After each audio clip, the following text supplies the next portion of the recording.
Assalamualaikum dan salam Ramadan. Saya Sarah. Peluncuran Ihya Ramadan SK Nyotoh 2026.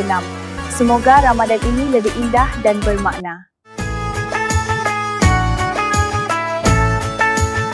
Ramadan tiba, Ramadan tiba, Ramadan tiba.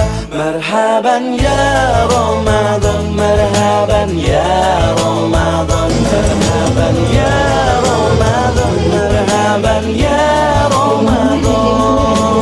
Ramadan tiba, semua bahagia, tua dan muda bersuka cita.